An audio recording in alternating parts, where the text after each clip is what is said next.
makin fokus. Ada yang gitu ya. Tapi ada juga yang makin lama makin ngobrol. Nah, ini juga masalah ya. Kemudian gaya belajar soliter. Ada. Soliter ini adalah gaya belajar mandiri melalui refleksi dan pengaturan diri. Jadi, kalau anak disuruh belajar di rumah, mengulang materi, sebetulnya menstimulus soliter. Soliter itu berarti intrapersonal. Kesadaran dalam memimpin diri sendiri tanpa validasi orang luar. Ini penting juga.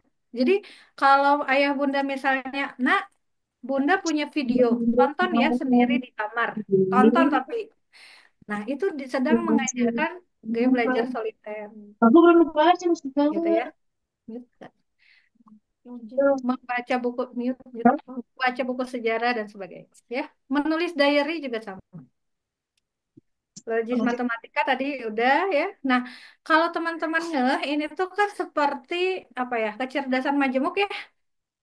Nah, kecerdasan majemuk ditambah tadi menulis itu sudah multi modalitas. Jadi gaya belajar tuh nggak cuma tiga ya, banyak sekarang. Banyak sekarang ya. Jadi teman-teman silakan nih stimulus ke sini ya. Ada naturalis dan sebagainya. Nah, ada juga gaya belajar multimodalitas dikombinasi. Dikombinasi kayak matematikanya melalui puzzle tapi sambil diskusi gitu ya. Ketika anak misalnya diminta metik metik daun misalnya anak usia dini nih, metik daun terus gurunya atau ibunya nanya ada berapa, mana daun yang kamu suka, mana yang nggak suka, itu lagi diajak bicara gitu. Bukan hanya dia yang ngomongnya, tapi memori guru atau ibu ketika bertanya masuk ke dalam otak dia. Sehingga, nah, kalau di pembelajaran apapun, kalau gurunya atau pemateri nanya, ada yang mau ditanyakan? Biasanya orang yang sering bertanya, ciri-ciri gaya belajarnya tuntas. Hmm. Kalau misalnya dalam webinar, misalnya kayak sekarang nih, ada yang mau ditanyakan, krik-krik ya. Wah, atau ibu guru pernah nanya ke murid, siapa yang mau nanya? Diem ya, kayak si tangannya berat 2 ton gitu mau nanya tuh. Berarti ada ketidaktuntasan, pemaksimalan, gaya belajar gitu. Karena nanti harus ada kombinasi ya. Nah, kemudian ini contoh ya, tabel gaya belajar berdasarkan usia nih. Ini contoh aja. 1 sampai 5 tahun. Nah, ya. Ada menyusun balok, menghitung mainan sambil bermain, ya, menyanyikan lagu angka, dan sebagainya. Ini contoh-contohnya. Ini 6 sampai 12 tahun. Nah, lihat coba ya, mind map harus sudah tuntas di usia SD loh. Mind map pelajaran, catatan, anak mencatat. Ini ada kurikulumnya lagi nih. 6 tahun mind mapnya gimana? 7 tahun gimana? 8 tahun gimana? Gitu ya. Kenapa mind map penting? Karena ini manfaatnya untuk pemodelan, jembatan berpikir dari konkret ke abstrak. Ini yang bikin anak gak bisa ngotret. Nyalin diketahui, disalin ulang ya. Ada soal cerita, diketahui, disalin lagi semuanya. Panjang. Nggak pakai pemodelan. Itu berarti anak kesulitan membuat visualisasi mind map. Ada masalah, diem aja. Aku ada masalah, oh, pusing. Tapi kalau anak kita ada masalah, dia langsung ambil kertas, bikin peta hidup. Masalahnya ini, tantangannya ini. Wah, itu udah. Kalau di dunia kerja, ini pasti dibutuhkan sama banyak orang. Hati-hati loh, ini ngaruh loh nantinya ke kecerdasan analisa dunia kerja ya. Logis matematik, sosial, naturalis, contohnya banyak ya. Eh, Naturalis nantinya ke adaptasi ya. Jadi anak yang kurang adaptasi, cek dia bagaimana dia bersama alamnya gitu. Eh, Menyentuh pasir, bermain tumbuhan hewan, memasak ya. Nah, terus Iya, memilih Bu. bahan pakaian naturalis ya. Itu. Nah, 13-18 tahun coding tuh udah sudah bisa loh, Pak. Menulis esai, nah, menulis esai lah, ngarang cerita. Zaman saya dulu ada ya mengarang gitu ya. Iya. Tapi ada juga yang didikte sama orang tuanya, sok tulis. Ada yang dibantu, ada yang kan Oh, sendiri ya. gitu ya, Akhirnya Bu. bisa bercerita, bisa membuat karya. Oke, gitu ya, Bu. Diskusi debat topik sosial pernah nggak di stimulus? Di sekolah ada nggak? Ada. Tapi yang debatnya siapa? Nggak semua anak debat, ya nggak sih? Anak yang mau aja. Makanya sekolah itu area kompetitif. Ya, kalau sekolah nggak kompetitif, nggak mungkin banget. Ya, mau sekolah target sekolah hafal 2 juz, saya yakin ada juga yang nggak hafal 2 juz gitu. Jadi niatkan ke sekolah bukan Oh, berarti bukan berarti. nggak bayar mahal-mahal. Anak saya kok nggak hafal 2 juz, dan bukan semuanya harus hafal gitu loh. Tapi diskusi dan debat topik sosial ini perlu untuk anak auditif. Gimana cara debat yang beretika? Debat itu bukan debat kusir gitu ya. Debat itu bisa jadi gini. Kita bahas tentang apa ya? Tentang apa ya? Tentang buang sampah. Bunda setuju buang sampah sembarangan. Kamu tidak setuju buang sampah sembarangan. Terus ada ayah harus membela kamu, kakak harus membela bunda. Jadi yang namanya debat itu ada posisi protagonis, ada antagonis. Nah, itu akan beradu logika di sana gitu. Ya, diskusi debat, mendengarkan podcast. Ini 13-18 tahun loh. Coding ya, menulis jurnal, refleksi harian. Siapa di sini kalau sudah malas lagi curhat di diary ya? Bikin jurnal harian, checklist nih, hari ini emosi saya bagaimana, saya ini malas nih. Nah, berarti ada yang eh, terlewat ya. Eksperimen ya, kimia, belajar mandiri dengan video tutorial. Jadi, kalau boleh saya kasih clue, ayah bunda, kalau yang punya anak mau UTBK, nggak perlu bimbel mahal. Ajarin mereka belajar mandiri, ikutin terus tryout. Tryout itu penting untuk, karena kalau UTBK itu, apalagi nanti ada UN ya, untuk tahu posisi aja gitu tryout itu. Ya, ikutin tryout, ikutin UTBK, ikutin ujian-ujian saya setara berapa kalau di mata semua teman-teman seusia gitu ya, untuk ngelihat bahwa saya itu ada di rata-rata bawah atau di rata-rata atas itu penting. Tapi proses belajar nih, usia 18 tahun, dipupuk dari usia 13 tahun, itu sudah harus bisa belajar mandiri. Enak, Bun, hemat. Hemat.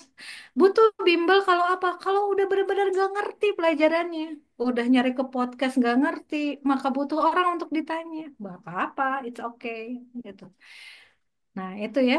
Silahkan nih, ternyata kalau saya, kalau kita fokus sama usia ini ya, wah banyak PR, Bun.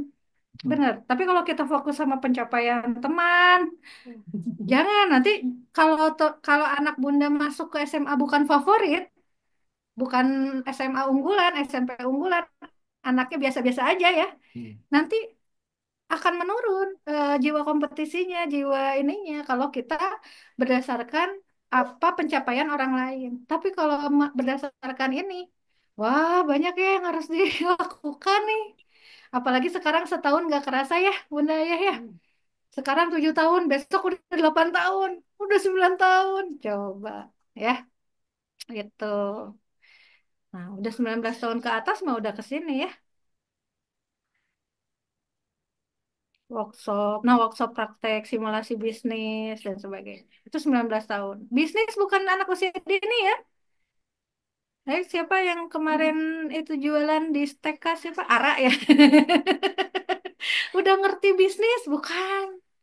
Justru literasi finansial usia dini itu bukan ngerti nominal, bukan ngerti transaksi dagang, tapi ngerti mana kebutuhan dan keinginan. Itu dulu gitu ya. Aku butuh makan, makan itu yang butuh bukan hawa nafsu kita gitu. Anak tuh gitu ya. Yang aku butuhkan makan permen atau makan protein. Nah, itu tuh dikenalin dulu. Butuh need and want. Dari need and want baru bisa safety nabung ya. Sedekah, baru transaksi bisnis gitu ya. Jangan ujuk-ujuk diajar dagang. Banyak ya sekarang, maaf agak menyindir ya, sekolah-sekolah yang ada apa, market day, jualan yang heboh pasti ibunya ya, anaknya anaknya nggak laku, jualannya nangis dan nggak ngerti anak konsep rugi kan.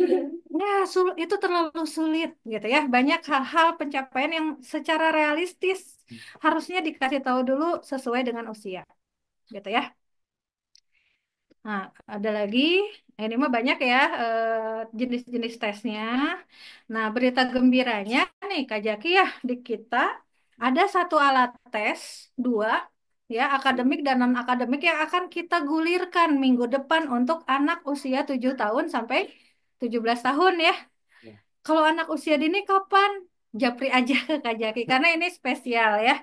Nah, alat tes ini untuk melihat screening secara umum hasil dari akademik dan non-akademik dan deteksi ada nggak kira-kira kesulitan atau hambatan belajar. Gitu ya.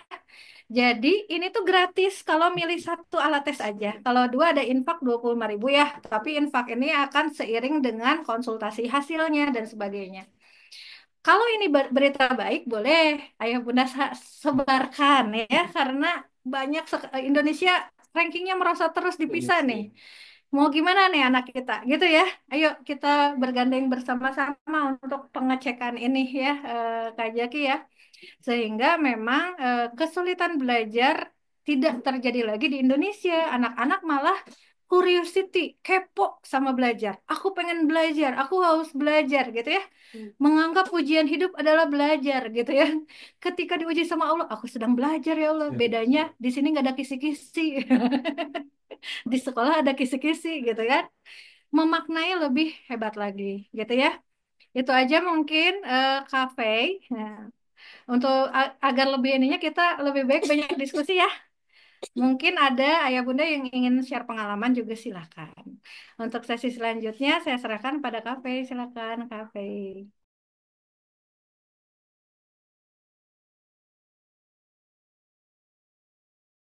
Oke, terima kasih Kak Umi dan Kak Zaki mungkin ya tadi atas ilmu yang sudah disampaikannya.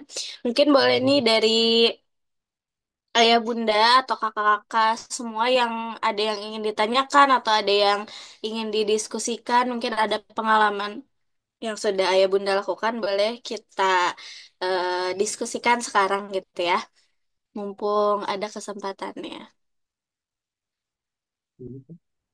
Boleh raise hand ya, Kak. Iya Atau boleh. boleh dibaca dari yang di chat mungkin ya, Kak. Oh iya, ini ada dari Bunda Amalia. Kayuke anak saya usia 7 tahun, kesulitan belajar huruf hijaiyah, tapi untuk hafalannya dia bagus, mudah mengingat, dan semangat ziyadah hafalannya. Selain itu, dia sering terbalik dalam menulis huruf dan angka. Kira-kira ini hambatan belajar atau kesulitan ya, Kak? Kata gitu. Ini dari Bunda Amalia. Mau Oke, Bunda ditampung Amali. dulu apa langsung dijawab? Langsung aja, Kak, ya. Oh, boleh? Sambil silakan Ayah Bunda kalau tiba-tiba ada mau yang ditanyakan, boleh ya, Kak Eve, ya. Ya, boleh, boleh. Tapi saya mau nanya dulu nih sama Bunda Amalia. Anandanya udah bisa baca. Ada kesulitan nggak di membaca huruf Latin?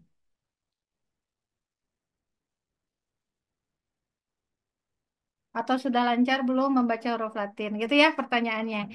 Kalau misalnya sudah membacanya lancar di huruf Latin, lancar berarti di huruf hijaiyah dia memang harus sudah ya? Oh ya. Kalau gini, kalau belum lancar berarti stop dulu belajar hijaiyah. Karena si anak tidak bisa multi bacaan. Misalnya diajarin bahasa Cina, bahasa Arab, tulisan Arab, tulisan Cina, tulisan Latin dalam satu waktu di mana membaca Latin belum bisa. Nah, itu jangan dulu ya. Tapi kalau sudah bisa membaca Latin, pastikan si anak membaca dengan benar. Nah, kalau ada yang terbalik-terbalik ini hijaiyah ya.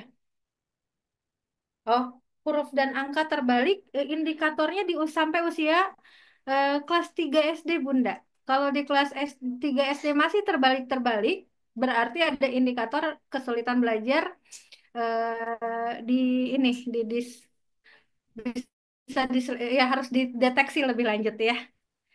Tapi kalau terbalik-terbalik usia 7 tahun ini kan usia awal. Koreksi aja secara umum, koreksi aja dulu bahwa ini terbalik gitu ya. Dan boleh Bunda menggunakan terapi bodily media. Jadi kayak huruf D dan B itu pakai tubuh dia, pakai jari, misalnya ini D, ini B, ini D, ini B. Hindari dulu manipulasi bercermin. Apa ya? Kita kadang suka bingung ya. Misalnya ya kayak kemarin anak saya, Umi, hatiku ada di sini gitu ya, di sebelah kiri. Dia kan berhadapan sama saya. Hati Umi ada di mana? Di sini juga. Kok beda? Sama, Dek. Coba. Lalu dia akhirnya membalik badan. Oh iya, sama kiri ya, karena kita berhadapan jadi kayak cermin. Nah, itu tuh udah level tinggi. Jadi sebelum ke level tinggi, dari manipulasi. Kayak misalnya, permainan manipulasi itu kayak gimana Kak Jaki? Ular panjang, ulat pendek. Tapi si tangan kita pendeknya seolah-olah panjang. Itu nggak boleh di TK. Itu manipulasi, itu jangan dulu, itu tingkat tinggi. Panjang pendek tuh harus real ya, panjang ya pendek gitu. Ada kan permainan gitu ya. Lompat ke kanan, lompat ke kiri, terus disuruh kanan lompat terbalik ke kiri, jangan dulu gitu.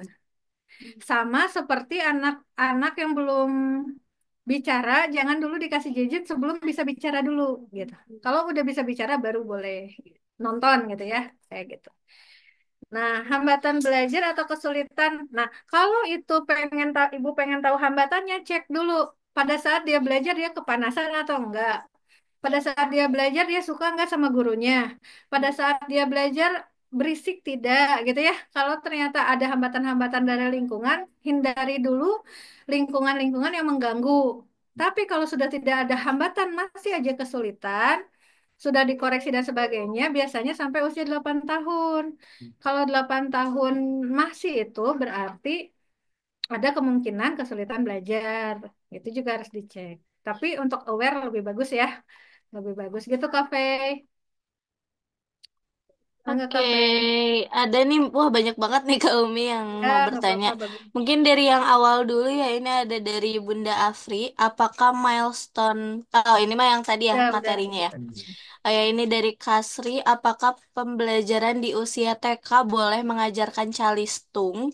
Karena keinginan orang tua lulus TK harus calistung, harus udah bisa baca tulis hitung mungkin ya. Ya, Sehingga guru TK mau tidak mau mengajarkan calistung secara sederhana. Nah, itu iya. kira-kira boleh atau enggak? Oke, ini memang dilema antara nasi dan imajinasi ya. Iya sama, saya juga kadang ada anak orang tua yang nitipin ya anak saya belum bisa baca atau anak saya ada masalah di matematika. Tapi begitu kita kasih terapi-terapi yang harusnya sesuai usianya, kok ketinggalannya di sekolah gitu. Makanya kenapa milestone itu jadi patokan yang penting daripada pencapaian di sekolah gitu. Nggak apa-apa ketinggalan dulu di sekolah, tapi kalau tuntas kan dia bisa mengejar lebih gitu. Jadi kayak anak panah gitu mundur dulu untuk melesat lebih jauh gitu. Hmm. Nah, jawabannya anak usia dini boleh nggak calistung kelas 1, 2, 3? Apa jawabannya Kak Jaki? Mutlak tidak boleh. Kalau anaknya suka, mangga.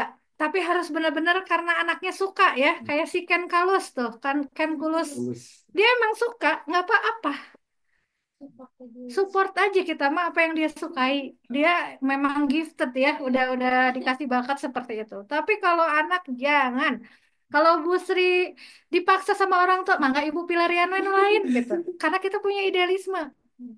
Jangan gitu ya. Jangan. Apalagi punten, anak belum bisa. Jadi pilih salah satu, mau bisa hijaiyah dulu atau baca dulu. Kenapa? Kecenderungan anak kesulitan karena sekarang distorsi gadget lebih tinggi. Zaman kita nggak ada gadget, ya. Zaman kita nggak ada gadget. Jadi ya itulah ekstrim lah saya mah nggak apa-apa. Sok silakan orang tuanya ketemu sama saya ya. Nggak keren. Kenapa? Karena punten 21 tahun saya sering menghadapi anak-anak berkesulitan belajar di kelas 3 dan 4. Dulunya lancar calistung di TK. Gitu. Kebalikan. Saya juga sering nemuin anak umur 7 tahun belum lancar baca, tapi sekarang punya novel sendiri, bisa baca novel, seneng baca teks-teks jurnal, gitu loh. Jadi mau kapan nih manennya? Anak usia dini belum usia manen, gitu ya. Oke, Itu kafe. oke Nah, Kak Aita. Ini tadi ada tanggapan dari Kasri katanya kan kalau apa tuh? SD itu ada tes baca. Nah, mungkin itu apa ya? Ya, itu Jadi bukan masalah. dari paksaan orang tua mungkin ya Kak Aita Iya, ya, tapi itu masalah inisiatif masalah anaknya. sekolah. Sekarang kan udah ada aturan dari PAUD sendiri, udah ada aturan nggak boleh baca. Iya, udah Ya, ada. Jadi Ya, kalau ada betul. SD yang nggak mau susah tuh, apalagi gurunya galau-galau di TikTok, kesulitan anak kelas 1, ya, ya, ya untuk jadi guru lah, dampingi lah gitu. Nggak, itu mah alasan aja Bu Sri ya. Jadi Oke. jangan ya. Kalau saya sarankan jangan. Oke, Jangan ya Bu Sri ya. eh, Jangan ya Bu Sri. oke dilanjut ya Kak Umi. Ya, Ini kata Kasri lagi, tapi beda mungkinnya pertanyaannya. Aku punya anak di kelas, dia bisa membaca lancar, tapi pas didikte anak belum bisa menulis huruf-hurufnya. Bagaimana caranya untuk mengatasi hal tersebut? oke. Membaca lancar, menulis belum ya. Kalau menulis belum berarti masalahnya ada di koordinasi mata dan motorik. Jadi yang harus dilatih adalah tulisan, kekuatan tangan dan juga koordinasi mata. Cek dulu itunya. Itu bisa bisa ada alat tesnya sih. Maksudnya bisa jadi baca mah kan yang bekerja bukan tangan. Diagnosa saya sih kemungkinan ada di koordinasi apa motorik tangannya daripada mata karena baca udah bisa gitu. Baca udah bisa. Nah, berarti yang dilatih adalah bagaimana step by step menulis gitu ya. Dan sebelum menulis lihat dulu kekuatan memegang pensil, kekuatan memegang pensil, sikap duduk pada saat belajar gitu ya, itu harus dicek. Itu Bu Sri ya. Yuk, Kak Afri, ada lagi? Oke, selanjutnya dari Bunda Yeni. Anak saya 11 tahun, waktu kecil kurang stimulus motorik halus. Bagaimana cara mengganti kurang stimulusnya sehingga perkembangan akan sesuai dengan usianya sekarang? Oke, ada langkah-langkahnya ya Bu Sri. Pertama, Bu Yeni ya, anak 11 tahun, motorik halus, cara paling praktis adalah bantu orang tua di rumah. Nyapu, ngumpulin sampah pada saat dikelompokkan menyapu, cuci piring, nyuci baju, masak, itu adalah cara aplikatif banget. Itu juga terapi. Jadi motorik halus ada di sana ya. Kayak nanti boleh di-share jurnal saya tentang 100 aktivitas anak di rumah yang bisa mengasah semua motorik ya, termasuk motorik halus. Even kayak masukin buah-buahan ke keranjang atau masukin merica ya. Ibu udah belanja bulanan, ada merica di plastik, masukin ke mana? Ke tempatnya, terus motong tahu, yang kayak gitu itu latihan motorik halus. Jadi nggak usah, kalau pengen hemat sih, udah bantuin orang tua di rumah. Apalagi anak SD itu wajib. Anak SD adalah asisten Anda, ibu-ibu semua ya. Bu, jangan kebalik, ibunya yang cuci baju, anak SD-nya ongkang-ongkang kaki, anak SD tawanan perang, silakan kerjain ya. Kerjain untuk apa? Agar semua sarafnya, semua motornya, semua indranya itu hidup. Kalau indranya hidup, kognitifnya bagus. Jadi ini banyak sekali penelitian, anak yang rajin menyapu, cuci piring, dan sebagainya di usia SD, kognitifnya pinter. Itu aja. Akademiknya ngikutin, pinter. Itu Bu Sri ya, semangat. Bu Yani, Bu Sri wae, sono ke Bu Sri. Lanjut ke P. Oke, mungkin ini dulu Kaumi yang Bunda Asri, Bunda Asri ini yang mau yang udah raise hand. Iya. Oh Boleh ya, ini Bunda. baca ya, ada tes baca Bunda. Aduh ya, Bunda, boleh saya ngobrol sama orang tuanya. Mangga Bu Afriani, silakan. Assalamualaikum warahmatullahi wabarakatuh. Salam.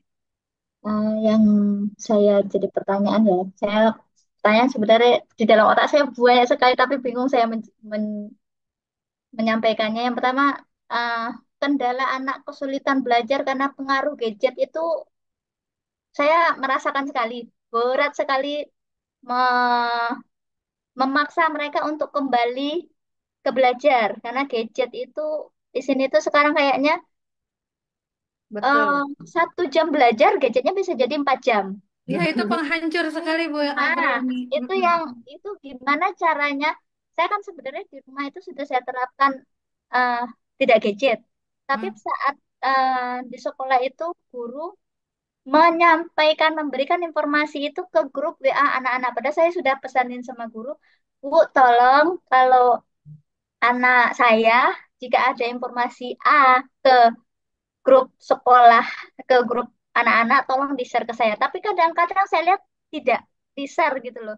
Nah, akhirnya kan saya akhirnya memberikan lagi HP itu ke mereka. Ah, Padahal saya juga kerja di Daily iya, kan. iya, betul. Nah, caranya itu biar tidak, biar saya bisa terbantukan juga gitu kan. Tumbuh kembangnya ini saya, mungkin Kak Santi juga merasakan Bima di saya. Iya, iya, iya. Kan dia juga coding sama Kak Santi. Itu kadang saya tuh bener-bener ekstra memberikan mereka itu kayak punishment akhirnya. Kamu kalau nggak Ya, gini, kamu nggak bisa pegang HP selama seminggu. Saya bilang ya, gitu kan. Dan juga ada pembatasan waktu jam 9 malam itu sudah saya ya, matikan, bener-bener close HP-nya itu jam ya, 9 udah tidak ada gitu. ya, betul. Caranya dia itu kembali biar bisa saya nyapu, nyuci piring aja juga bener-bener saya kan Hmm. juga terapkan di rumah kan. Iya, betul. Itu Hmm. kalau sudah pegang HP, Masya Allah, Iya, suruhnya dia untuk nyuci piring. iya, Masa maksudnya seperti itu kan? Sedangkan iya. coding, belajar coding padahal itu jam 8. Kalau misalnya tidak ada pelajaran coding, dia tidak ngantuk dan dia pegang HP. Tapi Hmm. kalau misalnya udah mulai mau masuk coding, abang ngantuk, kakak Iya, ngantuk. Ngomongnya seperti itu, iya, caranya seperti apa? Itu yang iya, saya benar-benar, eh, tadi kan Kak Yuki bilang semua pekerjaan rumah itu diminta ke anak. Tapi iya, itu kalau sudah gadget, nauzubillah, saya iya, benar-benar menyerah kalau udah mereka itu sudah kan tugas iya, dari sekolah harus lihat iya, ini. Tapi tugas sekolah misalnya dikerjakan 15 menit, jadi sampai 3 jam. iya, iya, Baik. Itu yang caranya itu gimana ya? iya. Kita sebagai Hmm. orang tua menanggapinya. Baik, Bunda. Wah, masalahnya sama ya, Bun ya. Apalagi anak kita kena pandemi kemarin juga kan ya, udah otomatis di sana. Cuman memang alhamdulillah ya Bunda Bunda Afri ini udah kita sama-sama paham gadget tuh masalah banget ya. Bahkan sebenarnya kalau di Jawa Barat Bunda sekarang gubernur menerapkan 16 tahun nggak boleh tuh. SD Oh, udah nggak boleh. Ya, udah sama pemerintah sampai segitunya. Saking pentingnya gitu ya. Di Australia juga sudah. Jadi kita doakan aja semua pemerintah juga menerapkan itu karena benar-benar tidak ada manfaatnya. Sebetulnya komunikasi bisa diganti dengan buku penghubung kan ya dari guru ke anak ya untuk mengetahui tugas. Tapi mungkin dari sini kita melihat anak kita sudah tumbuh lebih dewasa secara balik ya daripada akalnya gitu. Karena anak SD kan masih terbentuk ya Bun ya. Dengan adanya coding nggak apa-apa Bun terapis ya. Terapi untuk berpikirnya. Tapi mungkin kita juga perlu membuat dia dewasa seperti anak usia 15 sampai 18 tahun. Nah, saya sedikit aja ini Mas sharing ya Bun ya ke anak-anak saya yang sudah dewasa 15 tahun saya sudah nerapin MOU hidup Bun. Jadi kayak dunia kerja kamu di sini tugas ibu bapak begini, tugas kamu ini hak kewajibannya gini gitu. Ada nego dan sebagainya. Nah, dievaluasi setiap minggu mereka harus presentasi Bunda. Jadi bisa 2 minggu sekali, bisa sebulan sekali karena kami pun bekerja ya Bun ya. Jadi mereka presentasi atas apa yang sudah dia lakukan. Nah, kalau indikator saya adalah sholat tanpa disuruh adalah hal yang baik. Yang kedua baru membantu pekerjaan rumah itu sebagai bentuk tahu diri kamu karena kamu akan umi lepas di usia 23 tahun. Jadi di usia SMA gitu ya, di usia SMP SMA tuh dia harus tahu diri gitu. Pada saat kamu lepas tuh kamu udah bisa apa. Nah, tahu dirinya adalah dengan tanggung jawab sama area pekerjaan yang disepakati bareng-bareng. Nah, begitupun hal punishment and ininya gitu. Jadi bisa banyak ngobrol sama seperti ke pegawai, Bunda. Jadi pegawai juga gitu kan, Bunda ya, disuruh A gitu. Ada yang belum dikerjain, ada yang apa, tapi tugas dia berarti ada beberapa yang dipotong. Kalau anak masih tantrum, memang itulah yang yang ketidakmatangan anak SD SMP memang di situ, makanya bahaya. Sama seperti berkendaraan motor nggak bisa di anak 17 tahun gitu, karena masih emosinya belum ke tahap berpikir gitu, belum ada pengeremnya. Maka tantrumnya adalah resiko. Nah, bisa jadi tugas rumah tangganya kita alihkan ke misalnya olahraga ya Bun ya olahraga atau hal-hal yang sifatnya kinestetik. Cuman kita juga harus mengetahui indikator anak kalau sudah berbahaya dari gadget, kecanduan pornografi misalnya. Nah, itu bisa terlihat. Wah, kayaknya harus dibahas di sesi berikutnya ya, Kak Jaki ya. Karena anak-anak yang kecanduan pornografi itu udah jelas terlihat aja dari sisi perilaku, dari sisi emosi beda. Jadi kecanduan gadget aja parah, dampak kecanduan pornografi ini lebih parah. Nah, karena anak kita memang udah puber ya di SD ya, itu tuh udah bercampur-campur gitu. Sehingga memang literasi seks edukasi itu sudah harus mulai diobrolin anak perempuan sama mama, anak laki-laki sama ayahnya. Otomatis kita harus lebih cepat antisipasi gitu ya. Karena ya kita juga sambil nutup mata udah sampai ke sana ternyata kenyataannya. Dari riset kami juga sama anak SD udah tahu ya, bahkan udah ngeri-ngeri lah. Itu sih Bun, tapi Bunda dengan luar biasa ya Bunda dengan terus mencari tahu dan sebagainya. Insya Allah Bun meleteknya nanti deh. Apalagi anak laki-laki 15 tahun gitu ya. Kalau anak perempuan ngomel ya di mana-mana yang namanya belajar yang tidak ada yang mendukung belajar selain diri sendiri. Kalau main HP yang dukungnya setan gitu ya. Jadi setan pasti pinter. Ayo main HP semangat. Tapi kalau belajar kan setan nggak mendukung. Malaikat pun tidak mendukung. Ini salah ya kemarin ada anak yang oh kalau kita baik didukung malaikat. Enggak. Malaikat nggak ngajak kita ke surga gitu ya. Malaikat mencatat aja sesuai dengan suruhan Allah ya, sesuai tugasnya. Tapi yang membuat kita bertahan itu adalah lingkungan baik dan diri sendiri. Maka wajar banget Bunda kalau anak mempengaruhi keburukan tuh semangat gitu. Karena setannya aja kayaknya udah doktor gitu ya. Makin tinggi kita makin ini. Ya tugas kita terus-terusan ada akuntabilitas Bun. Jadi ada pertemuan terus. Meeting itu udah jadi perlu gitu. Meeting itu perlu koreksinya di dalam meeting itu kayaknya lebih membuat anak tahu gitu ya daripada koreksi cerewet langsung gitu. Tuh kan main HP kan kitanya capek ya Bun ya. Catat aja Bun kayak ke karyawan aja. Kayak Capek anak banget magang. itu. Nah gitu Bun, kayak anak magang aja. Ada penilaian kinerja gitu lah kayak ibaratnya ya. Karena memang udah mau nggak mau karena dia udah terkontaminasi ke sana gitu. Semua ini mah Bun yang megang HP pasti ke situ. Banget ya Bun. PR bareng-bareng kita ya Bun. Ya, tapi caranya itu mengembalikan dia mau belajar itu gimana ya Kak? Kan kalau ini kan ya tadi kan ada 6 sampai 12 itu ada milestone-nya itu ya. Itu Ya, kan jadinya juga kayaknya menurut saya ini kan cuma pandangan saya sebagai orang tua ya, tapi kan sebenarnya observasi itu harusnya tidak orang tua sendiri kan karena ya betul. anak sendiri yang itu kan pasti akan berbeda. Nah, kalau menurut saya tuh ya kok masih kurang kalau menurut saya. Ya. Nah, itu sebaiknya saya seperti apa? Apakah emang saya harus ikutin tesnya Nah, itu boleh orang boleh. yang tes psikologinya atau seperti apa? Atau Ya, kan apalagi Bima ini kan mau dari kelas 6 mau masuk SMP ya. Ini kan ya. sebenarnya yang membuat saya stres banget itu gak mau belajar padahal udah mau ujian gitu loh Kak. Itu Nah, ya. caranya apakah saya harus oh dari hasil tes ini kamu lo kayak gini. Apakah harus seperti itu yang harus saya Iya. sampaikan atau cuman cara pandang saya?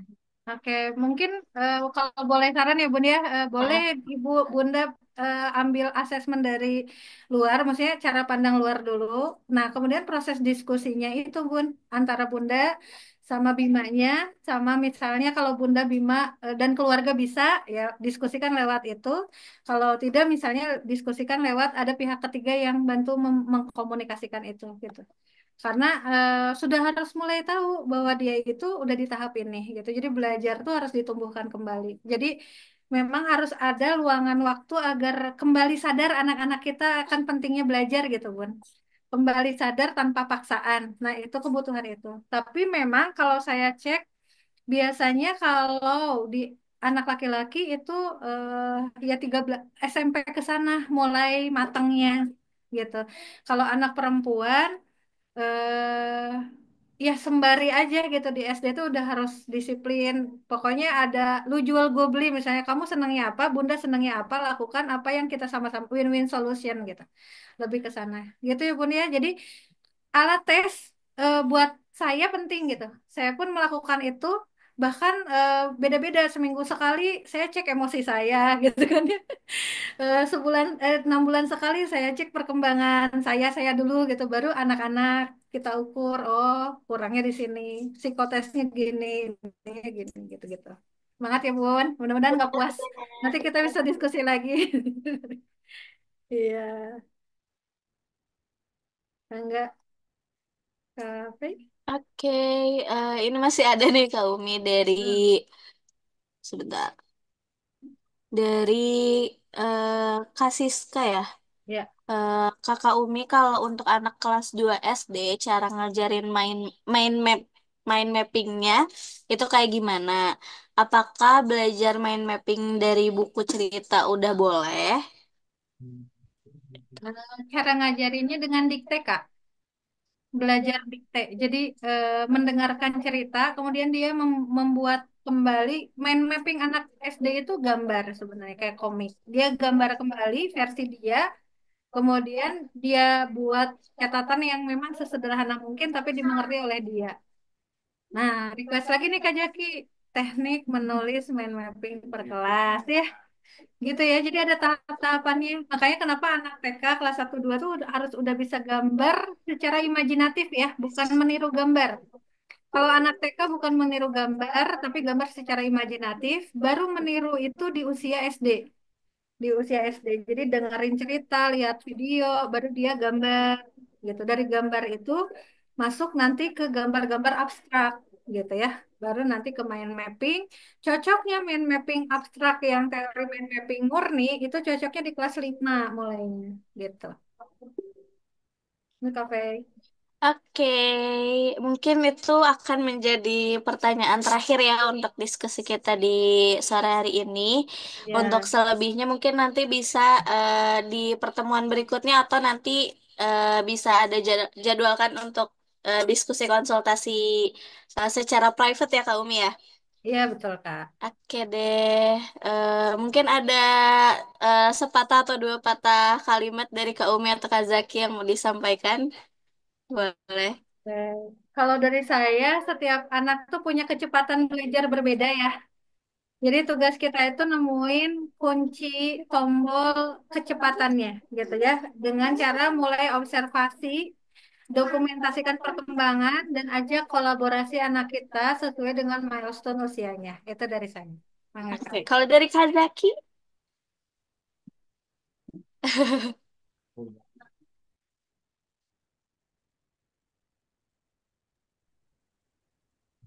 Ya, kalau dari saya mungkin ini kafe karena pekan depan sudah mulai kegiatan tryoutnya nih. Nah, jangan dilewatkan nih untuk ayah bunda dan juga ibu bapak guru, kakak-kakak yang ingin ikutan. Karena ada dua tryout tadi ya, kafe ya. Jadi untuk mendeteksi perkembangan belajar dan juga untuk ketuntasan akademiknya. Jadi yuk kita bareng-bareng untuk memaksimalkan potensinya, dua potensi itu. Mudah-mudahan bisa terus lebih baik agar bisa mengetahui hambatan dan juga kesulitan belajar pada anak. Mungkin itu Kak Fei. Terima kasih. oke, terima kasih banyak Kak Zaki dan Kak Umi atas ilmu yang sudah diberikannya.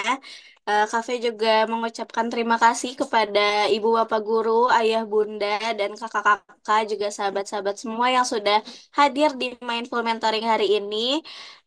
Semoga dengan mengikuti atau sudah mendengar ilmunya gitu ya, cara mendiagnosa kelemahan belajar anak itu kayak gimana dan kita juga bisa mensiasatinya dari mulai sekarang.